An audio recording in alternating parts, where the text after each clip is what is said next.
واسطے ہماری بات کو سمجھو، اس مسئلے کی حساسیت کو سمجھو، نہیں سمجھ تو پھر سمجھنے کی کوشش کرو، ورنہ دنیا کے کوئی سکالر لے آؤ جو تمہارے خریدے ہوئے ہیں۔ میں نے یہ کتاب اس لیے رکھی ہے، میرے پاس باتیں تو بہت ہیں، یہ میری کتاب نہیں ہے، یہ جنرل شاہد عزیز کی کتاب ہے۔ اس نے پھر اس کے اندر لکھا 388 صفحے دے ہوتے، اتنے جڑے حکومتی مخبر بیٹھے نا، وہ آج تو بہت سارے آئے ہونے، ان کا حق بھی بنتا ہے، جو جس کا کھاتا ہے اس کا گاتا ہے، ان کی مخبریاں کریں، ان کا حق بنتا ہے۔ تنخواہ جو لیتے ہیں، ہاں جی تم تنخواہ لیتے ہو تو ہم بھی تو لیتے ہیں نا، تمہاری کوئی مجبوریاں ہیں تو ہم تو اور بات ہے، تم مجبوریوں سے کرتے ہو، ہم خوشی خوشی کرتے ہیں۔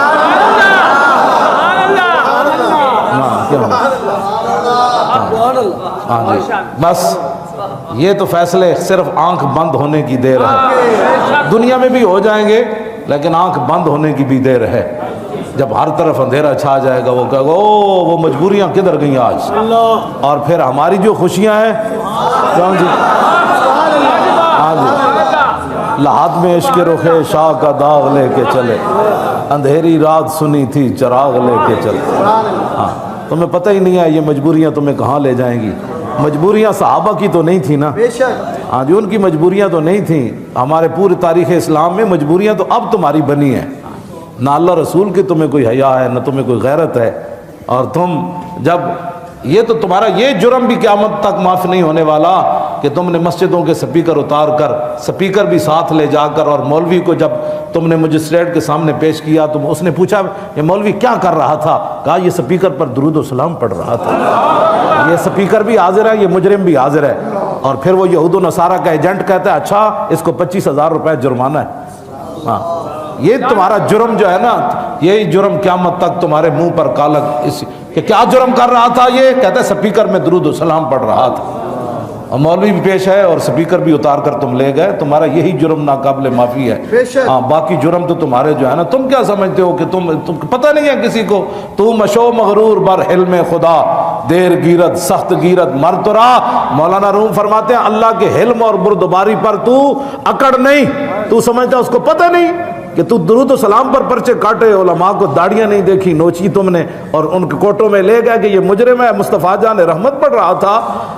مولانا روم فرماتے ہیں اس کے حلم اور بردباری پر تو بدماشی مت کر، جب وہ پکڑے گا تو دنیا کی کوئی طاقت تجھے بچا نہیں سکے گی، اندر سے ہی لوگ پکڑ لیں گے مشرف کی طرح، تو بچا نا ایک بار، پھر تیری نسلیں بھی کوئی نہیں آئے گی بعد میں۔ اور تو اس لیے کہ اب تو نے اسلام سے متھا لگایا، پہلے تو نے مشرف سے لگایا تھا، اب تو نے اسلام سے لگایا، اور اسلام بڑی سخت سزا دیتا ہے۔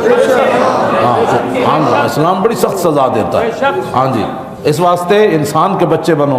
اور یہ میں اس لیے کر رہا ہوں بات کہ بہت سارے ان سے ڈالر کھانے والے اور ان سے مال کھانے والے مولوی اور پیر، جنہوں نے اپنی خانقاہیں بچائیں، اپنے مدرسے بچائے، اپنی مسجدیں ان مولویوں نے بچائیں کہ مجھے کہیں مسجد سے نہ نکال لیا جائے یا میرے خلاف کوئی پرچہ نہ ہو جائے۔ یہ جنرل شاہد عزیز کہتا ہے کہ ڈالروں کے زور پر میڈیا کا جادو جگایا گیا، مغربی طرز فکر کو ابھارا تاکہ عوام اس کی قدر کریں، اور قوم کو درپیش مسائل کے کسی پہلو پر دین کا حوالہ دینے کو جہالت کہا۔ ترقی کی راہ مغرب کی سرپرستی میں دکھائی، سیکولر سوچوں کے نئے نئے جال بنے گئے، دین کے لیے نئے نئے عالمانہ رنگ پیش کیے گئے، اس کے لیے ہر قماش کے کرائے کے مولوی لگائے گئے۔ اس نے لکھا ہے، کہتا ہے اسی کوئی تھوڑا ہے، اسی بڑے بڑے مولوی خریدے، نئے نئے مولویوں نے سوچاں دیتیاں، تم کہو اسلام امن کا درس دیتا ہے، تم کہو کہ جناب اسلام تلوار سے نہیں پھیلا اور حضور کی تلوار کی نفی کر دو تم۔ ہاں جی کہتا ہے اسی خود خریدے بندے، اگے بہت ہر صفحہ خون دے آنسو نالے نے لکھیا، آخر چلو جاگ ہی پیا، لیکن افسوس یہی ہے مجھے آتا ہے کہ جب یہ سیٹوں پر ہوتے ہیں نہ کبھی ان کو دین یاد آیا، نہ کبھی غیرت یاد آئی، نہ امت کا فکر یاد آیا۔ یہ جب ریٹائر ہوتے ہیں، فوجی ہوں، جج ہوں یا وکیل ہوں، پھر ان کو اسلام فوبیا ہو جاتا ہے، پھر اسلام کی باتیں کرنا شروع، جب آگے نظر آتا ہے نا آخرت کی طرف کہ اب تو کوئی پلے چیز ہی کوئی نہیں، اب تھوڑا سا کوئی اسلام کا بھی کر لو، لیکن ایسے تو اسلام نہیں نا بات بنتی، بات تو اور ہے۔ ہاں یہ ڈر جھاکنا تو گل وہی کہتے سن اسی تواڈے نال ہاں، تو جدوں کوئی پریشانی ہے کہتے نہیں اسی تو تواڈے پیچھے ہاں۔ انہیں پھر پرویز مشرف دے دور دا انہیں کیا رقص و سرور دکھایا گیا. میں تو پڑھ کے اس واسطے سنا رہا کہ جو کچھ مناظرن اے پہلے 2006 وچ ایک سارا کچھ ہو چکیا اے ہن ذرا سنو پرویز مشرف دے دور وچ کی ہویا 2006 وچ جدو ایتھے آیا. میری ریٹائرمنٹ کے بعد مارچ 2006 میں جن دنوں نیب میں میں تھا امریکہ کے صدر حضرت اے جو کچھ ہو لکھا میں پڑھ رہا حضرت جارج بش اسلام آباد تشریف لائے. رات کو پریزیڈنٹ ہاؤس میں کھانا ہوا اور ایک ثقافتی پروگرام پیش کیا گیا. پروگرام میں پاکستان کی تہذیب پر ایک نگاہ ڈالی گئی کہ ہماری تہذیب پر تاریخ کے کیا اثرات رہے. پہلی تصویر ہمارے معاشرے کی منجو دھاڑوں کے ادوار کی پیش کی گئی. بھی ہم یہاں سے شروع ہوئے منجو دھاڑوں سے.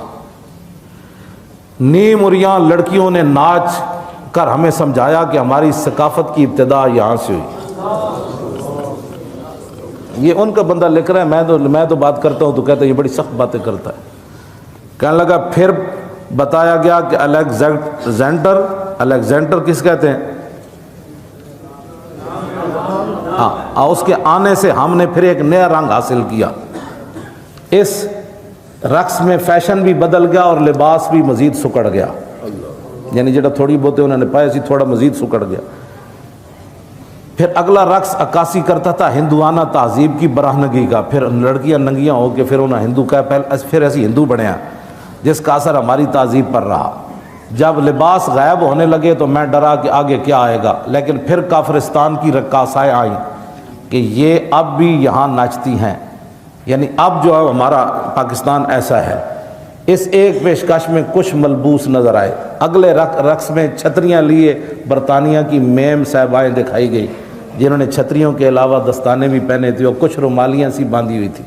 پھر اگلے رقص میں پاکستان کی موجودہ تہذیب کی عکاسی میں لڑکوں اور لڑکیوں نے مل کر خفیف سے ملبوس میں جنسی کنائیوں سے بھرپور رقص کر کے حاضرین کو معزوز کیا. لڑکیاں دو بہن ننگے بس تھوڑا تھوڑا میں لباس پایا. کہنے لگا اچھا جی.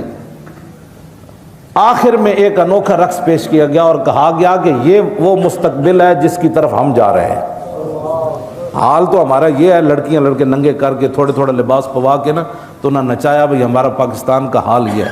کہنے لگا سٹیج پر برہنہ جانوروں کی مانند بل کھاتے لپٹتے ہوئے اپنے مستقبل کی تصویر دیکھ کر جی چاہا شرم سے ڈوب مروں مگر میری حوانیت نے آنکھیں بند نہ ہونے دی. کہنے لگا بالکل ننگیاں لڑکیاں کر کے پھر انہوں نے نچائیاں. پھر کیا کہ یہ پاکستان کا مستقبل ہے جس کی طرف ہم جا رہے ہیں. پھر آخر تے کہندا ہے بچپن میں سنا تھا کہ یہاں کبھی محمد بن قاسم بھی آیا تھا اور بہت سے بزرگان دین بھی, لیکن شاید ان کا کوئی اثر باقی نہ رہا. یہ ہے جی گھر کی گواہی. یہ جو کچھ انہوں نے 4 جنوری کو کیا یہ اس کی عکاسی ہے جو پہلے تیار شدہ تھا. یہ تو ہم راستے میں رکاوٹ بن رہے ہیں نا. ہاں جی یہ تو تھا کہ اب جو لڑکیاں بھی ننگے نچن گیاں اور حضور کے خلاف جو بکواس کرے گا اس کی شمیں بھی یہاں جلیں گی. توجہ یہ ساری باتیں. میرا ایک ہی سوال ہے جو یہاں بیٹھے ہیں حکومتی مخبر, کیا تم نے کبھی گستاخ رسول کے لیے بھی اتنا بڑا اہتمام کیا پکڑنے کے لیے؟ ایک سوال ہے, تم جواب دے دو, تمہارے بڑے جواب دے دیں, قیامت تک اس کا جواب دے دیں. کیا تم نے ہزاروں فورسیں کبھی گستاخ رسول کو پکڑنے کے لیے اس کا گھر تلاش کرنے کے لیے گئے ہو کبھی؟ کیا مجبوری ہے تمہاری وہ ہمیں بتاؤ. 10 20 25 ہزار کی خاطر ایمان بیچ رہے ہو؟